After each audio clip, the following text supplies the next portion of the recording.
नमस्कार, मैं हूं पवन कुमार चौधरी और आप देख रहे हैं स्टार ब्लू न्यूज। बिहार में इन दिनों जो रोजगार की बातें उठ रही है, चाहे बिहार सरकार हो, केंद्र सरकार हो, सभी सरकारों के द्वारा रोजगार को लेकर बड़े बड़े दावे किए जाते हैं, लेकिन धरातल पर क्या स्थितियां हैं, युवाओं को रोजगार क्यों नहीं मिल पा रहा है।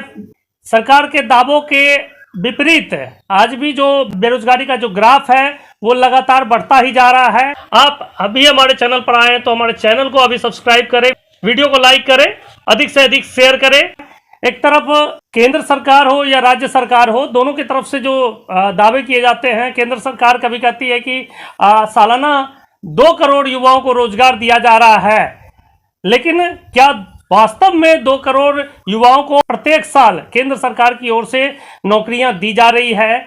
राज्य सरकार की ओर से जो 10 लाख से 20 लाख रोजगार की बात की जाती है, सरकारी नौकरी की बात की जाती है, उन लोगों को रोजगार मिल रहा है कि नहीं? इन सभी मुद्दों को लेकर बातचीत करने के लिए हमारे साथ मौजूद हैं all India railway act apprentice association के राष्ट्रीय अध्यक्ष चंदन पासवान जी। खबरों के माध्यम से हमसे जुड़े रहने के लिए YouTube पर हमारे चैनल को सब्सक्राइब करें और बेल आइकन को दबाकर घंटी बजाएं। चंदन जी, हमारे स्टूडियो में आपका स्वागत है। धन्यवाद पवन जी।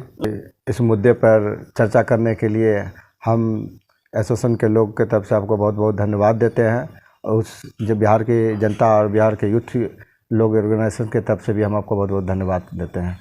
चंदन जी, आप लोग का जो रेलवे एक्ट अप्रेंटिस की ओर से, एसोसिएशन की ओर से जो लगातार केंद्र सरकार के खिलाफ आंदोलन चलाया जाता रहा है, रेलवे के क्षेत्र में हो या अन्य क्षेत्रों में केंद्रीय स्तर पर जो बहाली की मांग की जाती है, जो केंद्र सरकार का दावा है कि वो लगातार रेलवे और अन्य क्षेत्रों में भी नौकरियां दे रही है, लेकिन आप लोग का लगातार फिर भी केंद्र सरकार के खिलाफ जो आंदोलन है, तो कैसे आप ये आरोप लगाते हैं कि केंद्र सरकार रोजगार देने में विफल है? देखिए, केंद्र सरकार का रोजगार बांझ औरत से बच्चे के जन्म के देने का उम्मीद के बराबर हो गया है। आप एक बात को समझिए, दे रहे हैं दे रहे हैं दे रहे हैं दे रहे हैं। कौन भर्ती प्रक्रिया का कब से ये सर्वे लेने का जो इन लोगों का अंदर में जो चरित्र है, इसको समझने का दौर है। आप समझिए, एक बार सरकार का शासनकाल करीब करीब 10 साल होने का है, इसमें मात्र 2 भर्ती प्रक्रिया को पूरा करा पा रही है। एक जो 14 में निकला था, अब दूसरा जो 18 का भर्ती प्रक्रिया है, अभी तक इसको पूरा नहीं कर पाया है। ठीक है, इसमें भी रोज न किसी न किसी तरीके के कानूनन पेच फंसा जा रहा है। अब देखिए, 2018 का भर्ती प्रक्रिया है, आज वक्त कितना हो गया? 2023 हो गया। आप बताइए, 5 साल के करीब होने के कगार पर है। अब इसके बीच में अगर ये भर्ती प्रक्रिया को 5 साल पूरा करवाने का जो है, अब 18 साल में जिस युवाओं का उम्र 30 साल होगा, तो आज उसका उम्र रहा भर्ती प्रक्रिया को भरने का, जो भर पाया था 18 साल में, उसके बाद जो लोगों का 18 साल के समय में 3 साल बचा होगा, 2 साल होगा फॉर्म भरने का, तो आज वो तो नहीं भर पाया होगा, वो तो वंचित हो गया इस सरकार के दोहरी नीति के कारण से। तो हम लोगों का मान है, भर्ती प्रक्रिया का रेलवे ग्रुप डी का जो भी भर्ती प्रक्रिया, उसकी कैलेंडर जारी होनी चाहिए। ठीक है, आप भर्ती प्रक्रिया में लेट करते जाइएगा। आप खुद एक सपना दिखा रहे थे कि कांग्रेस के शासनकाल में 45 रुपया पोस्टल ऑर्डर लगता होगा। अगर आप छात्र जीवन में बिताए होंगे तो आपको याद होगा कि 45 रुपया पोस्टल ऑर्डर लगता था, और कांग्रेस के समय में खूब भर्ती प्रक्रिया लेट होती थी, तो 6 महीना साल भर के अंदर भर्ती प्रक्रिया आ जाते थे। लेकिन जब से माननीय प्रधानमंत्री जी नरेंद्र मोदी जी ने जब सत्ता संभाले हैं, तो उसने एक सपना, हसीन सपना दिखाया। कहा कि ये जो ऑफलाइन की भर्ती प्रक्रिया है, जिसके कारण से छात्रों को बहुत परेशानी होती है, बहुत लेट होता है भर्ती प्रक्रिया में, हम लोगों ने भी इस पर ताली बजाने का काम किया। तब हम लोग सोचे कि चलो कम से कम छात्र में लिया गया फैसला, अब लंबे वर्ष तक किसी भर्ती प्रक्रिया को नहीं करना पड़ेगा। ठीक है, कुछ पैसा लग जाए तो लग जाए, लेकिन रोजगार जल्द से जल्द मिले। तो फिर क्या हो गया, भर्ती प्रक्रिया के नाम पर छात्रों से SC ST वर्ग से 250 रुपया और अपर कास्ट और OBC से 500 रुपया लगा ना। अब 500 रुपया में क्या सपना दिखाएं कि कोई भी भर्ती प्रक्रिया साल भर के अंदर होगा। आप बताइए, 18 साल का भर्ती प्रक्रिया में 5 साल लग गया, तो ये ऑफलाइन और ऑनलाइन का फ़र्क क्या रह गया? अगर ऑनलाइन का ज़माना में है, आप डिजिटल ज़माना में आ गए हैं, तो फिर भर्ती प्रक्रिया में 5 साल किस कारण से लग रहा है? तो ये सब चीज़ समझने का है कि एक भर्ती प्रक्रिया का रोटी टांग दिया जाता है। छात्र किताब में लंबे वर्षों तक बीता रहेगा कि ये लोग हंगामा नहीं खड़ा करे, लोग कोई तरह का आलोचना नहीं करे, इसको पूरा करें। जो भर्ती प्रक्रिया अगर सरकार के पास में इतनी सुविधा है, डिजिटल सुविधा है, मेक इन इंडिया का नारा देते हैं, हर चीज़ डिजिटल पर काम करने की बात करते हैं, तो सिर्फ भर्ती प्रक्रिया पर ही इतना 5 साल क्यों लग जाता है? चंदन जी, आपने डिजिटल इंडिया की बात कही और मेक इन इंडिया की बात कही। सरकार की ओर से उद्यमिता के क्षेत्र में भी लगातार काम किए जा रहे हैं। अप्रेंटिस छात्रों को अप्रेंटिस का प्रशिक्षण दे दिया जाता है। ठीक है, उन्हें उद्यमी बनाने के लिए इस तरह के जो पहल की जाती है, उन्हें स्वावलंबी बनाने की दिशा में सरकार की ओर से पहल किया जा रहा है। तो आप लोगों की ओर से नौकरी को लेकर सरकारी नौकरी का ही जो विकल्प चुना जा रहा है, लगातार सरकारी नौकरी की ही मांग की जा रही है कि रेलवे के क्षेत्र में हमें नौकरी चाहिए। क्या जब सरकार की ओर से प्रशिक्षण दिया गया, अप्रेंटिसशिप करा दिया गया, स्वरोजगार के क्षेत्र में वो स्वयं स्वावलंबी क्यों नहीं बन सकते हैं? सरकारी नौकरी के पीछे ही क्यों अपना समय बिता रहे हैं? ठीक, देखिए अच्छी बात है। अब ये प्रश्न आपके बहुत अच्छा आपने प्रश्न किया है कि आप समझिए बात को। प्रशिक्षण रेल अप्रेंटिस को क्या दिया जाता है? रेलवे में रेलवे का कामगार बनाने के लिए दिया जाता है, इंजन बनाने के लिए, रेलवे से प्रोडक्ट बनाने के लिए, जो भी चीज़ होता है रेल से संबंधित कार्य होता है। इनका सर्टिफिकेट पे रेल सरकार बताए कि इसको फिर रोजगार कहाँ दिया जाता है। क्या हम अपना रेल कारखाना बैठाएंगे? ये तो हो नहीं सकता है। नहीं। आप सिलाई मशीन का दे देते हैं तो लोग सिलाई मशीन खरीद लेता है। लोग, आप बताइए, ऑर्डिनेंस वाला को भी अप्रेंटिस करा करके बैठा ले, क्या करेगा? बम बारूद का कारखाना बैठा सकता है क्या? नहीं बैठा। वो कुछ सेक्टर है जो प्रशिक्षण देता है, उसके अंतर्गत में सरकार को ही नौकरियां पेश करना पड़ेगा। ऑर्डिनेंस वाला क्या करेगा? बंदूक बना करके बेचेगा, सीख लेगा तो उसको कौन रखेगा? उसको तो सरकार को रखना पड़ेगा। हम रेल इंजन बनाने सीख लिए, रेल इंजन का कई ऐसे पार्ट्स जो हम बनाने के लिए सीखे हैं, लेकिन सरकार का योजना है कि अंदर में भी कई ऐसे कार्य है जो अप्रेंटिसों से नहीं करा करके रेल ठेकेदार के अंदर में कराया जाता है। और ठेकेदार व्यवस्था में रेल अप्रेंटिस को रखा नहीं जाता, औने पौने दाम में जाता है, कहीं से कोई अनस्किल्ड लोगों को उठा करके काम पर रख लेता है। ये अगर आप स्किल्ड है, कोई लागत लगाए, आप पढ़ाई भी किए हैं, कुछ पैसा पूंजी लगा करके पढ़ाई लिखा के, तो 200-250 रुपये में मजदूरी कीजिएगा, तो फिर आप क्यों कीजिएगा अप्रेंटिस?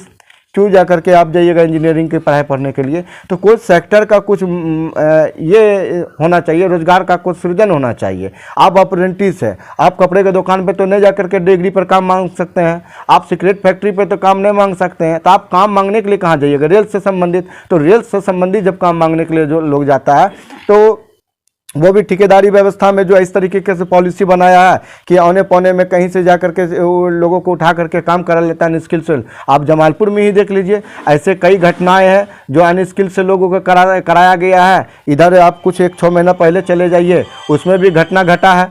तो वो सब क्या है? वो अनस्किल्ड से काम करवाने के लिए, कम मुनाफा में ज़्यादा रेल प्रॉफिट कमाने के चक्कर में क्या है, लोगों के जान से खेल रहा है। इस पर, ऐसी घटनाओं पर तो जो वहाँ का प्रबंधक हो तो हत्याएं का केस हो सकता है। अनस्किल्ड से कैसे काम करवाए? अभी आप ही गाड़ी नहीं चलाने जाइएगा और ज़बरदस्ती हम आपको बैठा के बोल दें कि फ्री में जाओ, तुम पटना छोड़ के आ जाओ, तो क्या आप सही सलामत उसको पहुँचाइएगा?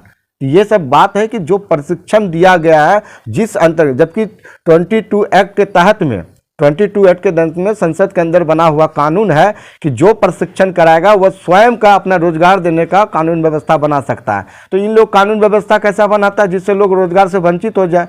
अभी भी भर्ती प्रक्रिया में 20,000 का सीट दिया, वो ऐसा कानून बनाया कि लोग वहाँ तक पहुँच ही नहीं पाया। अभी आप जिस काम से रिलेटेड अगर वर्क कर रहे हैं तो आपका एक्सपीरियंस उस काम से हो जाता है। आप उस काम से हटा करके कोई काम बजा, मान लीजिए आप डॉक्टर हैं, आपको रिंच के बारे में ज़्यादा जानकारी होगा कि सिरिंज के बारे में जानकारी होगा? तो स्वाभाविक है कि सिरिंज के बारे में ज़्यादा जानकारी होगा। सिरिंज के बारे में जानकारी होगा। अगर रिंच के बारे में आपसे पूछ दें और उसके बारे में नहीं बताएंगे तो हम सरकार का आदमी आकर के कहेंगे कि ये कैसा डॉक्टर जो पढ़ा लिखा लोग नहीं है, रिंच के बारे में नहीं बता पाया। ये प्रश्न पूछने वाला बुर्बक है या तो जवाब देने वाला बुर्बक है। आप समझ लीजिए, छात्रों को क्या किया? प्रशिक्षण दिलवाया रेल में, सारा काम करवाया रेल से, और जबकि आरआरसी के माध्यम से बोला आने के लिए, आरआरसी में सवाल क्या पूछ दिया, जो आपने प्रशिक्षण किया उससे एक भी सवाल नहीं आया, तो वो फेल होगा तो क्या करेगा? छात्र को दोषी बनाएगा। ये अपना व्यवस्था का कहीं न कहीं सिर्फ छाटने का साजिश से बनाता है। क्या सीधे सीधे कहा जाए कि केंद्र सरकार की ओर से जो भर्ती प्रक्रिया निकाली गई उसमें जो एग्जामिनेशन का प्रोसेस है, क्या एग्जामिनेशन के प्रोसेस पर भी सवाल खड़े किए जा रहे हैं। बिल्कुल बिल्कुल प्रोसेस पर सवाल हो रहा था। अभी हम पटना के महेंद्रू के रेलवे बोर्ड चेयरमैन साहब से मिले थे, तो वहाँ पर बैठा हुआ उनका कोई पीए होंगे, तो वो पूछे कि आप क्या चाहते हैं, सभी फेल बच्चों को ले ले क्या। तो हम बताए, हम पूछे कि तो पास कौन किया जरा बताइए। तो बोला कि नहीं, अप्रेंटिसों को तो एग्जाम में लगभग लोगों का कम नंबर है। बोले स्वाभाविक है आएगा, आपने जिस चीज़ का प्रशिक्षण दिया है उससे रिलेटेड तो सवाल आया नहीं। आप आईटीआई किए टेक्निकल, अप्रेंटिस किए टेक्निकल, अप्रेंटिस के बाद लंबे वर्ष तक आप रोजगार से लेकर के वंचित रह गए, अंदर में कुछ काम करने लगे और पारिवारिक जिंदगी भी आ जाता है इसके बीच में। पहले अप्रेंटिस से नौकरी मिलता है तो लोग इसी उम्मीद में करता था। जब ये प्रशिक्षण करके लंबे शिक्षा से दूर हो जाता है तो वो अपना जो टेक्निकल जो वर्क सिखा रहा था उसी से रिलेटेड इसको याद रहता है। आप आरआरसी में 20% का रिजर्वेशन दे दिए, सवाल को चेंज कर दिया, लोग फेल कर गया। तो वहाँ का प्रबंधक, हम जो वहाँ का जो पीए था उनका, तो वो बोला कि तो आप लोग तो इतना नंबर भी नहीं ला पा रहे तो फेल कर जाएंगे। बोले सर आप अपने ही डिपार्टमेंट में आप एग्जाम ले लीजिए, जो हम तो नौकरी करने के लिए प्रयास कर रहे हैं, आपके डिपार्टमेंट में जो नौकरी कर रहा है उसी परीक्षा को पास कर ले तो इसको वापस रख लीजिएगा, नहीं तो इसको बाहर कर दीजिए, उसके पास कोई जवाब नहीं। और हम तय कर सकते थे कि सारे कर्मचारी फेल हो जाता है। अच्छा, जैसे कि ग्रुप डी की बहाली होती है जिसमें ग्रुप डी के जो कर्मचारी होते हैं उनका काम ग्रुप डी लेवल का होता है, लोहा उठाने से लेकर लोहा पीटने से लेकर इस तरह का काम होता है। तो क्या एग्जामिनेशन में आईएएस आईपीएस लेवल का क्वेश्चन पूछा जा रहा था क्या? आप उस प्रश्न को हम भी कहते हैं, हम उस प्रश्न को लेकर के हम पूरे अधिकारियों के बीच में लेकर जाने के, आप उसको बना दीजिए, अगर बनाने के काबिल हैं तो आप नौकरी कीजिए, नहीं तो आप वहाँ से वॉलंटियर रिटायर ले लीजिए। अच्छा, एक सवाल बीच में और उठा था कि ग्रुप डी लेवल का जो एग्जामिनेशन है आईएएस एग्जाम की तर्ज पे, उसे भी 2 चरणों में, एक प्री और एक मेंस कराने के लेकर सरकार की ओर से प्रयास किया जा रहा था। तो इससे क्या माना जाए कि ग्रुप डी के जो भर्ती होती है उसमें एक तो स्किल्ड लोगों को प्राथमिकता मिलती है, उसके अलावा जो कामगार होते हैं उनका काम कहीं ना कहीं शारीरिक स्तर का काम होता है, तो उनसे आईएएस लेवल का एग्जामिनेशन लेना क्या सरकार या सरकारी तंत्र की पूरी तरह से गलत पॉलिसी मानते हैं इसको? देखिए पवन जी, सबसे पहले बात को समझिए, सरकारी नौकरी होती थी काहे के लिए? सरकारी नौकरी इसलिए होता था जिसके पास जगह जमीन बिजनेस करने का कोई बहुत बड़ा साधन नहीं होता था। तो सरकारी नौकरी वैसे लोगों को सरकार के द्वारा चयनित करके देनी चाहिए थी जिसका शारीरिक लाभ ले सके, शारीरिक शक्ति से कुछ चीज़ का ऊर्जा उत्पन्न कर करके उससे सरकार बेनिफिट ले और उसको एक उचित तनख्वाह दे करके उनका डेवलपमेंट करना चाहिए था। लेकिन आज क्या है, आप बताइए, हर शिक्षा स्तर का अगर जो सर्विस कर दीजिएगा, जो नीचे स्तर का भी कुछ सर्विस है, जो लोग पढ़ा लिखा लोग हैं, उसका क्या होगा? आप बता दीजिए। डेवलपमेंट करने, सरकारी नौकरी एक लोगों का डेवलपमेंट करने के लिए, आपका शारीरिक लाभ लेकर के और उनसे उसको आर्थिक मदद करके वो अपने परिवार के जीवन को एक डेवलपमेंट की ओर लेकर के जाए, इसलिए सरकारी नौकरी कुछ ऐसा होता था। आप देखिए, जो नीचे स्तर का जो नौकरियां होती थी, जैसे ग्रुप डी होती थी, सफाई विभाग होती थी, ग्रुप डी का जो भर्ती प्रक्रिया, उसमें भी जो हाई लेवल का लोग जो लेवल तैयार कर दिया गया, इससे क्या है कि शोषित वर्ग जो लोग हैं फिर वहां से अपने पारिवारिक जीवन का जो डेवलपमेंट करना था वो ब्रेक लग गया है। आप बताइए, आज भी कितना % लोग हैं जो कि उच्च शिक्षा में जा पा रहा है? उसके लिए क्या सर्विस होनी चाहिए, उस पर सरकार की क्या नज़र होनी चाहिए? तो वैसे उस पर नज़र रखते हुए कुछ ऐसी नौकरियां होनी चाहिए जो कम एजुकेशन वाले लोगों को मिलना चाहिए और वहां से उनका जो पारिवारिक जीवन एक डेवलपमेंट होना चाहिए। तो वैसे चीज़ की व्यवस्था की आवश्यकता है यहाँ पर। तो यहाँ पर है कि आप अगर ग्रुप डी में कर दीजिएगा, कमीशन लेवल कर दीजिएगा, तो कैसे लोग आगे के आगे डेवलप हो, तो फिर वहीं पर आकर के गिर जाएगा। उसको उठाने के लिए कुछ भी भर्ती प्रक्रिया से उसको ऐसे भी सवाल ये खड़ा होता है कि जो आईएएस या आईपीएस लेवल का या बीपीएससी या यूपीएससी लेवल का जो कमीशन बेस्ड एग्जामिनेशन होते हैं, वो लोग वही फेस करते हैं जो एजुकेटेड होते हैं। उनको अगर तैयारी ही करनी होगी, कमीशन बेस्ड एग्जामिनेशन की तैयारी करनी होगी, तो ग्रुप डी की तैयारी क्यों करेगा? वो यूपीएससी की तैयारी और बीपीएससी की तैयारी क्यों नहीं करेगा? तो सवाल तो यहाँ खड़े होते हैं। जो अप्रेंटिस छात्रों की ओर से जो डिमांड थी केंद्र सरकार से या रेलवे मंत्रालय से कि हमें आरक्षण मिलनी चाहिए ग्रुप डी एग्जामिनेशन में, तो आरक्षण भी दिया गया।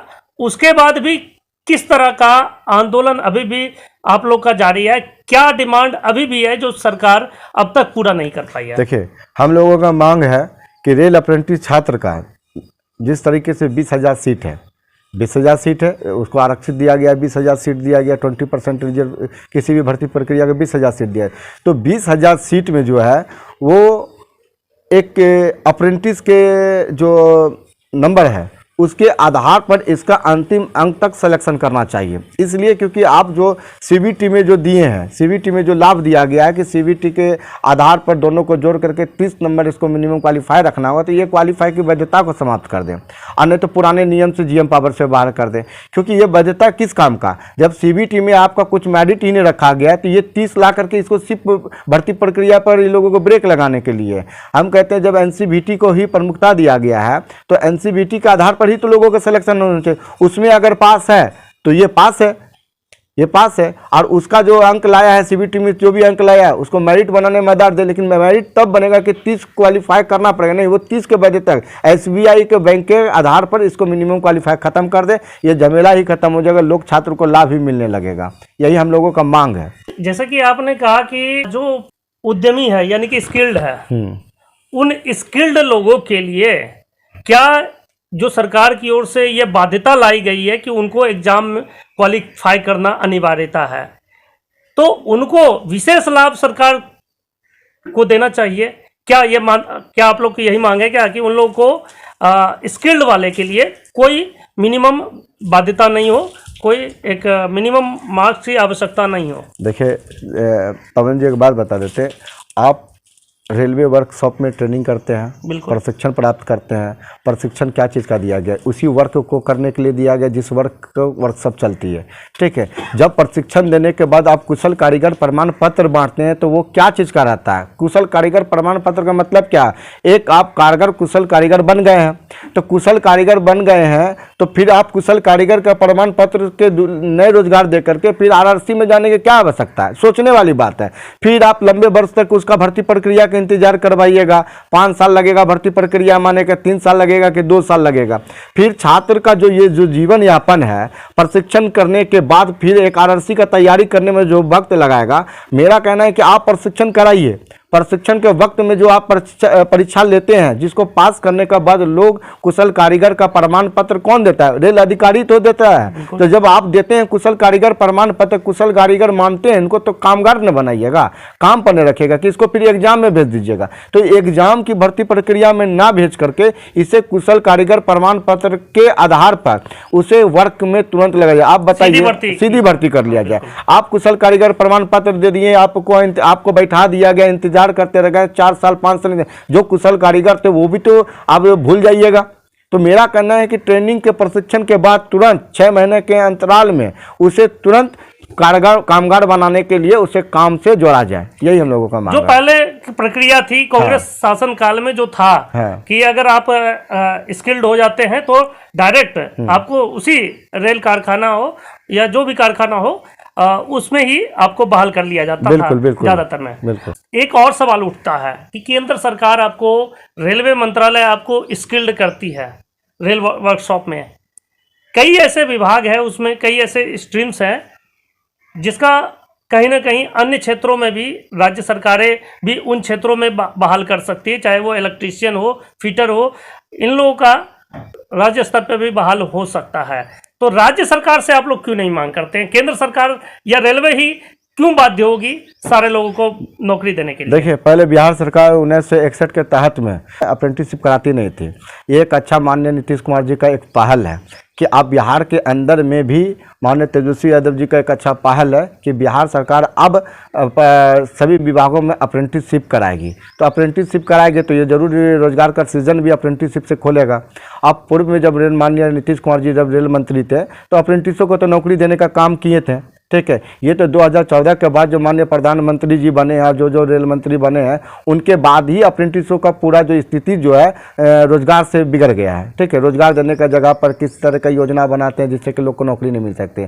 पूर्व में आप पता लगा ले, जब लालू यादव जी रहे, माननीय नीतीश जी रहे, माननीय रामविलास जी रहे, तो कभी अप्रेंटिसों को इस तरीके का प्रताड़ना नहीं झेलना पड़ा है। वर्तमान की सरकार में अप्रेंटिसों को बहुत प्रताड़ना झेलना पड़ रहा है। इसलिए उम्मीद है कि जब माननीय नीतीश कुमार जी बिहार में अगर ये योजना ला रहे हैं कि बिहार सरकार भी अप्रेंटिसशिप कराएगी तो रोजगार का उम्मीद नहीं, कंफर्म लगाया जा सकता है कि वो प्रशिक्षण के बाद उन लोगों को रोजगार से जोड़ेगा। आखिरी सवाल हमारा है कि ऑल इंडिया रेलवे फेडरेशन के महासचिव हैं शिव गोपाल मिश्रा जी, उनकी ओर से जो लगातार प्रयास किया जा रहा है, जिसका कि प्रतिफल आपको देखने को मिला कि जो लंबित ग्रुप डी का जो एग्जामिनेशन लंबित था कई वर्षों से, वो 5 साल के बाद ही सही, लेकिन कम से कम वो भर्ती प्रक्रिया जो है पटरी पे आई है। तो आगे क्या लगता है उनके प्रयास का प्रतिफल आगे भी अप्रेंटिस प्रशिक्षुओं को आगे भी मिल पाएगा? देखिए, एक बात तो है, सरकार आती है, सरकार जाती है, ठीक है। आज भाजपा की सरकार है, कल कांग्रेस की सरकार होगी, कल किसकी सरकार होगी कोई नहीं जानता है। लेकिन रेलवे फेडरेशन जो AIRF है, संगठन विंग का लोग है, जो ट्रेड यूनियन, वो लोग रहता है, ठीक है। तो मजदूर का जो दर्द होता है, जो मजदूर का जो पीड़ा होता है, जो छात्र का पीड़ा होता है, वो सरकार नहीं समझ पाती है, जो ट्रेड यूनियन समझ पाती है। और ट्रेड यूनियन के रहते हुए माननीय शिव गोपाल मिश्रा जी ने हर बात को सरकार को, अप्रेंटिसों को हित के लिए बताया गया कि आप GM पावर से भर्ती प्रक्रिया कीजिएगा तो ये इस तरीके का माहौल पैदा नहीं होगा। तो माननीय शिव गोपाल मिश्रा, चाहे JCM मीटिंग हो, चाहे GM मीटिंग हो, चाहे अन्य मीटिंग हो, उसमें सभी तरीके से माननीय शिव गोपाल मिश्रा जी ने हर समय सरकार को बताने का कार्य किया है कि आप GM पावर से ले लीजिए, पुराने नियम से भर्ती प्रक्रिया को बहाल करवा लीजिए, जिससे ये माहौल पैदा नहीं होगा। लेकिन सरकार है, अपना विचार लेकर के अगर काम करती है, जिसके कारण से मजदूर हित का भी देख लीजिए किस तरीके का शोषण हो रहा है, छात्र हित का शोषण हो रहा है, उस सेक्टर का लोग को सरकार सुनना ही नहीं चाहती है। उनको लगता है कि हम जो बोल दिए वही सही है। उनका सलाहकार अभी आप देख लीजिए, रेल को मुनाफा कमाने में सबको कुचलते हुए कोई कार्य करना चाहती है। तो जब आप सिर्फ मुनाफाखोर की सरकार जब सत्ता में बैठ जाएगी तो जनता हित की बात कहाँ सुनने लगेगी, और जब जनता हित की बात जब नहीं होगी तो वो जनता हित से सुनना पसंद नहीं करता है। अभी माननीय शिव गोपाल मिश्रा जी जिस तरीके से छात्र हित के लिए कहा कि पुराने नियम से अगर बहाल होती है तो छात्र को भी फायदा है और सरकार को भी फायदा है, लेकिन वो सुनने के लिए सरकार तैयार नहीं हो रही, तो वो भी अपने हद तक तो प्रयास कर ही रहे हैं। तो आने वाले दिनों में क्या माना जाए कि अगर सभी अप्रेंटिस प्रशिक्षुओं की बहाली सामान्य रूप से नहीं हो पाती है, अप्रेंटिस एसोसिएशन का जो मानना है कि जो बहाली प्रक्रिया में मार्क्स का जो बाध्यता रखा गया है, क्वालिफाइंग मार्क्स का, उसको अगर समाप्त नहीं किया जाता है रेलवे द्वारा, तो क्या आने वाले दिनों में भी all India act apprentice association की ओर से राष्ट्रव्यापी एक आंदोलन आने वाले समय भी देखने को मिलेगा? देखिए, छात्र का एक उम्र सीमा होता है, छात्र का, ये बात आप भी जानते हो। कोई नेता तो रहता नहीं है कि आप 65 के साल में भी चुनाव लड़ लीजिएगा, ठीक है। तो ये छात्र जो उम्र सीमा जो होती है, इस पर सरकार को हर योजना पर पहली नज़र रखनी चाहिए, क्योंकि आप अगर कोई भी भर्ती प्रक्रिया में 5 साल 10 साल लगाइएगा तो बहुत लोगों का उम्र खत्म हो जाता है, और एक बार कोई चीज़ का मौका मिले, दूसरा बार नहीं मिले, इस चीज़ पे भी नज़र बनाना होगा। और देखिए, ये तो छात्र आंदोलन कब पैदा हो जाएगा, सरकार का अगर गलत नीति रहेगा तो आंदोलन बता कर नहीं हो जाता, ये आक्रोश भावना दिल में जलते जलते एक दिन भभक जाता है। आप देख लीजिए, कुछ दिन बिहार में कई ऐसे जिला है, उत्तर प्रदेश में कई ऐसे जिला है जो आगजनी का रूप ले लिया था। तो ये कौन सा रूप ले लेगा सरकार का दोहरी नीति चलित के कारण से, ये कहना मुश्किल है। आप रोजगार किसको दे रहे हैं? छात्र को। तो छात्र का हर समस्या को सुनना भी चाहिए आपको। आप अपने मन से AC में बैठे लोग रहते हैं, कानून बना देते हैं भर्ती प्रक्रिया को, जो छात्र के ऊपर में प्रेशर बढ़ जाता है। तो नहीं, हर समय भर्ती प्रक्रिया छात्रों से पूछ करके जैसे पूछा जाए कि आपका भर्ती प्रक्रिया एक ऐसा सरल तरीका हो जिससे कि लोगों को परेशानियां कम हो। कुछ दिन पहले आपका कमीशन गठित हुआ था, कमीशन को भी जो छात्र का जो डिमांड वो तो पूरा नहीं किया, उसमें भी सब लोगों का GM पावर का बात था। माननीय दीपक पीटर जी कमेटी बना था अप्रेंटिसों की सुनवाई को लेकर के। क्या बता सकता है कि दीपक पीटर जी आपको डिमांड जो आज छात्र को जो दिए हैं वो कहीं पर छात्र का डिमांड था क्या? नहीं था। ये डिमांड क्या था छात्रों का कि पुराने GM पावर से बहाल किया जाए। लेकिन जो दीपक पीटर जी बना करके दिए है, आज फिर 20,000 सीट में 8,000 लोगों को भी भर्ती प्रक्रिया हो पा जाएगा। तो ये तो आक्रोशित पैदा किया जाता है, लोग करना नहीं चाहता है, आक्रोशित पैदा करना चाहता है लोग। हम नहीं चाहते हैं कि ऐसा कोई देश में माहौल पैदा हो जिससे कि देश को नुकसान हो, लेकिन आप ही पैदा कर देते हैं, इस बात को मानना पड़ेगा।